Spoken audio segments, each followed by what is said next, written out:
नमस्कार मित्रांनो, कसे आहात? बरे आहात ना? आज मी परत आले तुमच्या भेटीला घेऊन एक दमदार कथा. ही कथा ऐकून तुम्ही नक्कीच मंत्रमुग्ध व्हाल. आज आपण मध्यम चरित्र बघणार आहोत, जिथे आपण महिषासूरचा वध कसा झाला हे बघूया. चला मग पटकन सुरुवात करूया आजच्या कथेला.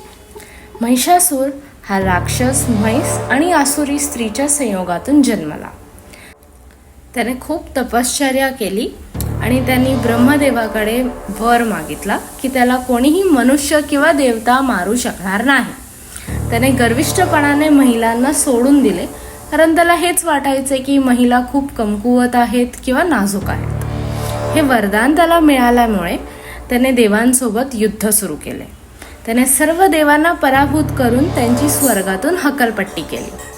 देवगण अत्यंत दुःखी झाले आणि त्यांनी ब्रह्मा, विष्णू व महेश यांच्याकडे धाव घेतली आणि आपली व्यथा व्यक्त केली. देवतांच्या वेदनेमुळे विष्णू, शंकर आणि ब्रह्म यांच्या अंगातून प्रचंड तेज बाहेर पडले.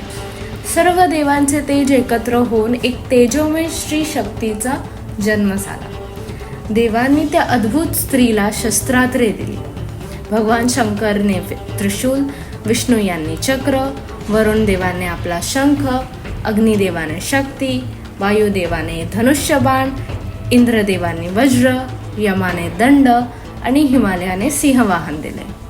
देवीच्या सिंहवाहिनी रूपातून जेव्हा तिने सिंहनाद केला तेव्हा संपूर्ण त्रैलोक्य हादरले. देवांना आशा निर्माण झाली की आता महिषासूरचा अंत निश्चित आहे. देवी पर्वत शिखरावरून आपल्या सिंहासह गर्जना करत होती. त्या सिंहनादाने महिषासूरची सेना थरथरली.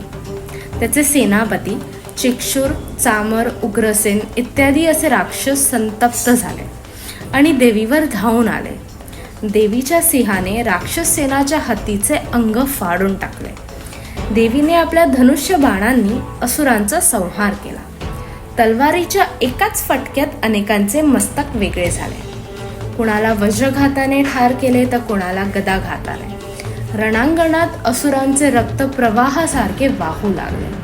राक्षस सेनापती चिक्षुर व चामर रथातून येऊन देवीवर आक्रमण करू लागले. देवीने त्यांच्याशी घोर युद्ध केले आणि अखेरीस दोघांचाही वध केला. देवीचे बाण, गदा व तलवार यामुळे रणभूमीत असुरांचे डोंगरासारखे मृतदेह पडले. रक्ताने जमीन लाल झाली. आकाशात देवगण जय देवी असे स्तवन करू लागले. महिषासुराला जेव्हा समजले की त्याची सर्व प्रमुख सेनापती मारले गेले आहेत, तेव्हा तो स्वतःच रणांगणात उतरला. त्याने प्रथम महिष रूप धारण केले आणि देवीकडे धावून गेला. त्याचा देखावा भयंकर होता. कधी महिष तर कधी नर अशा विविध रूपात तो परिवर्तित होत होता. महिषासूर व देवी यांच्यात दीर्घकाळ भयंकर युद्ध चालले. देवीच्या बाणांनी, त्रिशूलाने व इतर आयुधांनी महिषासूर वारंवार जखमी होत होता, पण तो आपले रूप बदलत होता. महिषासूर म्हैस रूपात असताना देवी त्याला आपल्या पायाने खाली दाबते आणि त्रिशूल त्याच्या छातीत खुपसते. तो मनुष्य रूप धारण करून पळून जाण्याचा प्रयत्न करतो, पण देवीने तलवारीने त्याचं मस्तकच छाटलं. महिषासूरचा वध झाल्यावर त्याची संपूर्ण सेना भयभीत झाली आणि सर्वांनी रणांगण सोडले. सर्व देव आनंदित झाले. ते म्हणाले की देवीच्या कृपेने त्रैलोक्य पुन्हा शांत झाले आणि असुरांचे आतंक संपले. सर्व देव देवीची अर्चना करतात. तिला महिषासूर मर्दिनी हा नामाभिषेक मिळतो.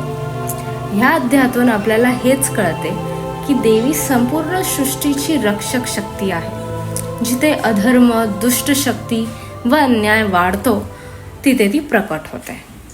मित्रांनो, मला नक्की सांगा तुम्हाला ही कथा कशी वाटली आणि आपण परत असंच भेटूया पुढच्या भागात. तोपर्यंत नमस्कार.